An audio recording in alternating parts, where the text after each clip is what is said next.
This is the fall of the Republic. Our nation is dying. We, the people that live in this fine country, need to stand up, get involved, and take the system back. It's the Bill of Rights and Constitution that we owe allegiance to, not to a political party, and not to politicians that wrap themselves in the red, white, and blue, while at the same time they destroy everything that that sacred flag stands for.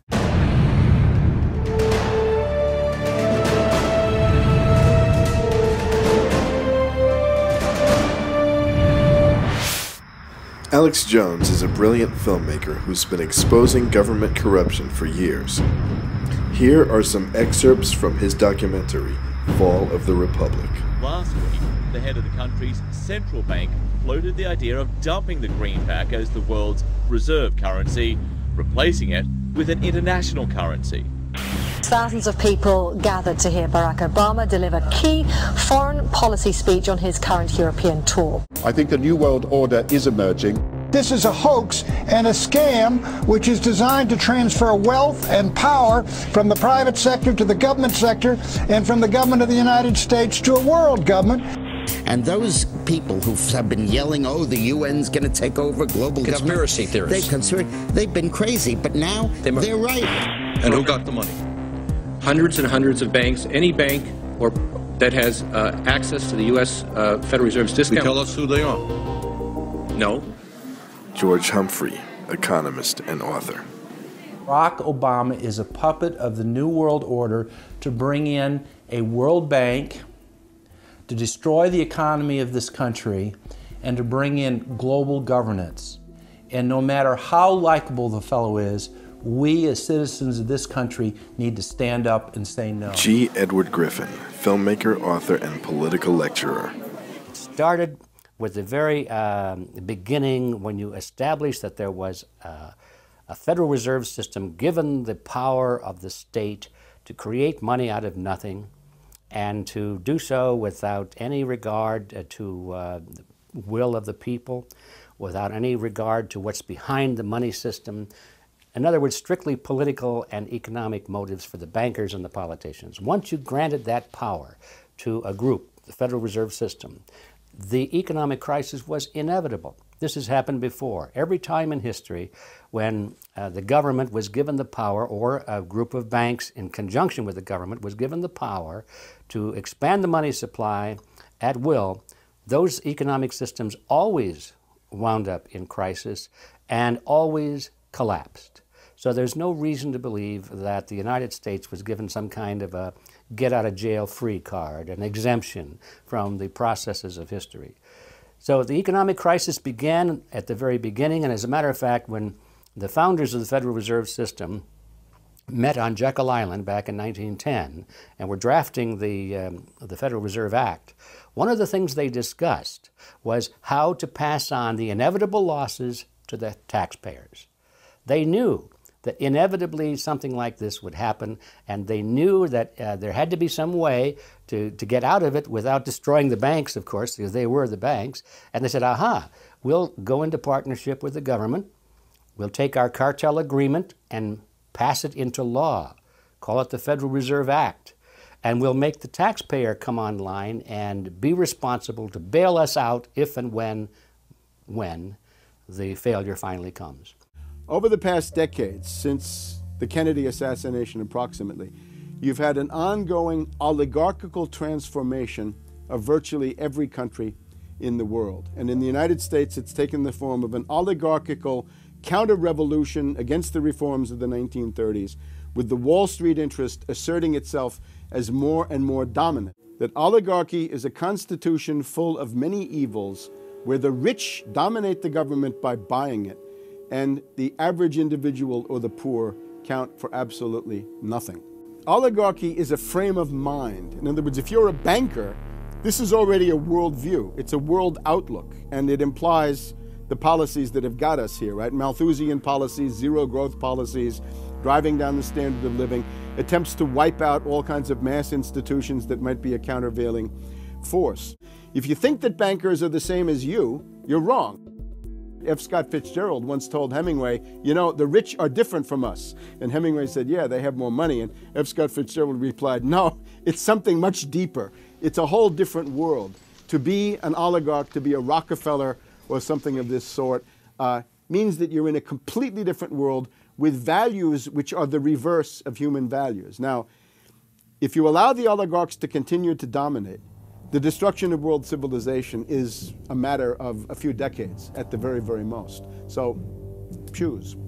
To force their agenda through, the elites are employing one of their favorite tools, artificial crisis creation, also known as the Hegelian dialectic of problem-reaction-solution.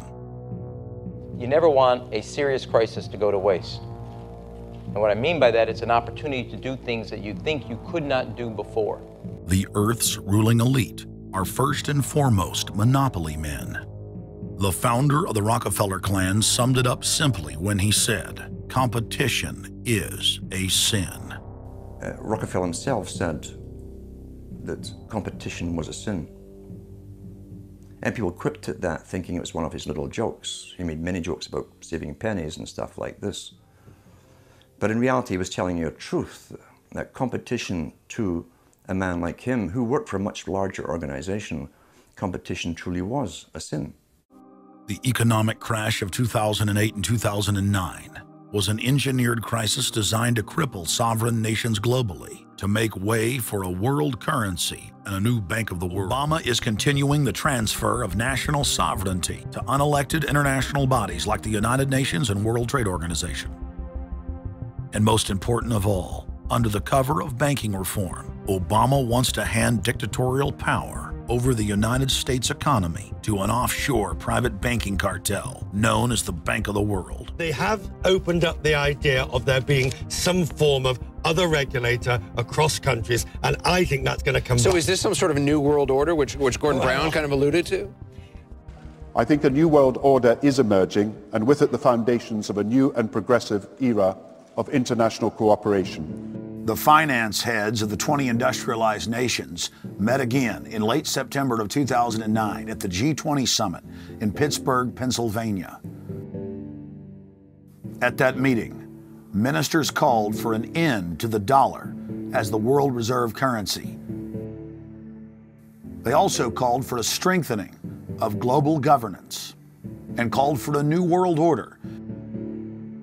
While the bankers were busy carving up the world at the G20 summit, Barack Obama was in New York City at the United Nations because he's got a new job to chair the United Nations Security Council, the most powerful position in the world government body. President Obama does what no other U.S. president ever has. As President Obama presided over the UN's most powerful body, that would be the Security Council.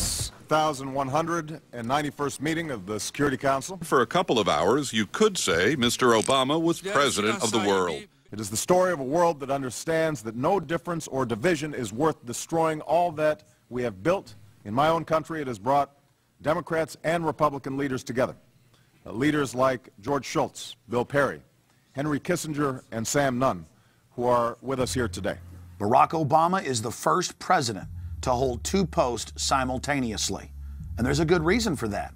It's illegal. Article 1, Section 9 of the Constitution forbids any U.S. president from serving any foreign government or institution. He swears an oath to protect and defend the Constitution of the United States. But now Barack Obama has sworn allegiance to the global government and the United Nations that he heads up.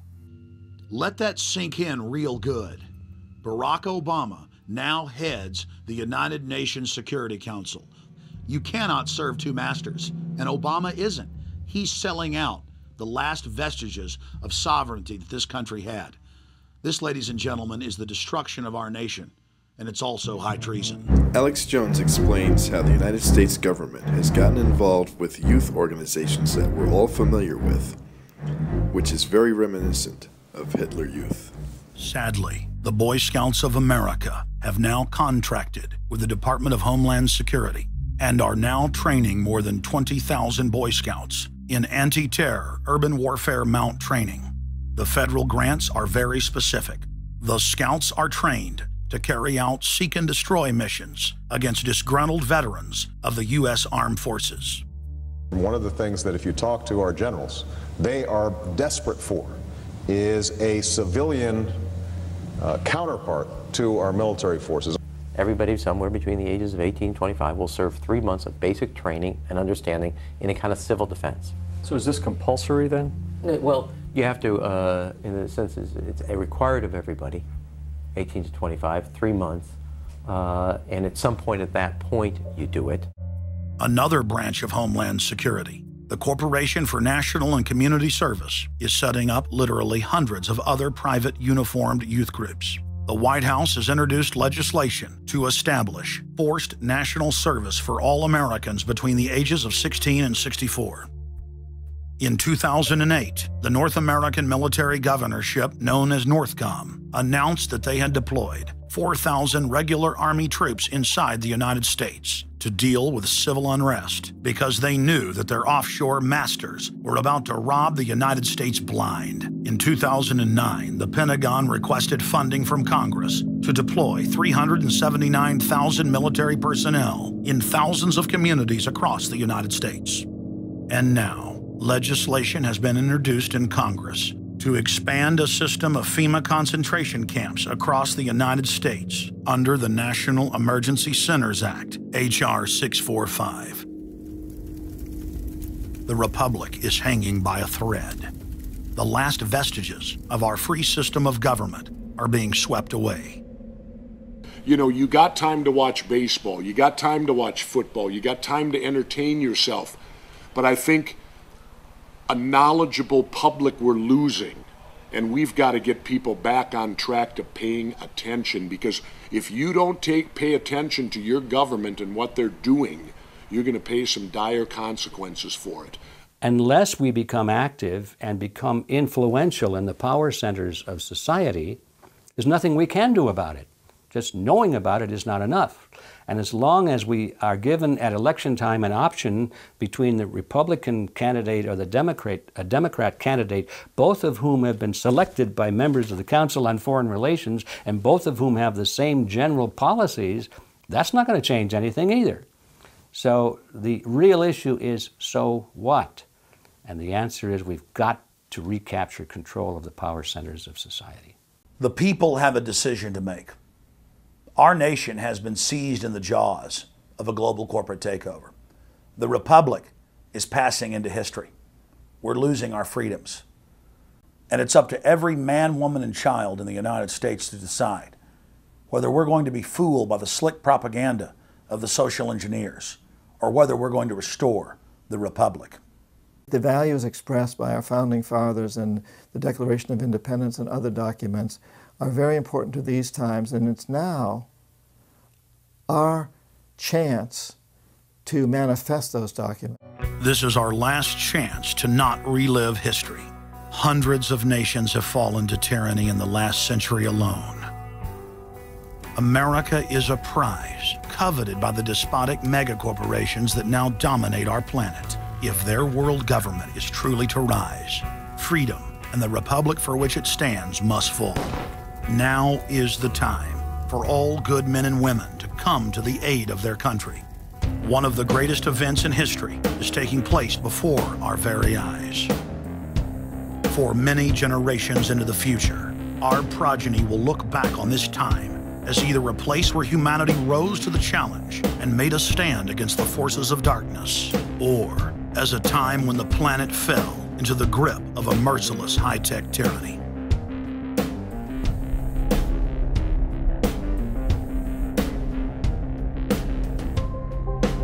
In Part 2 of Fall of the Republic, you will learn the elite's master plan for humanity. But more importantly, you will learn how to stop that plan, reverse the criminal tide, and reignite the flame of liberty on the long march to man's ultimate destiny.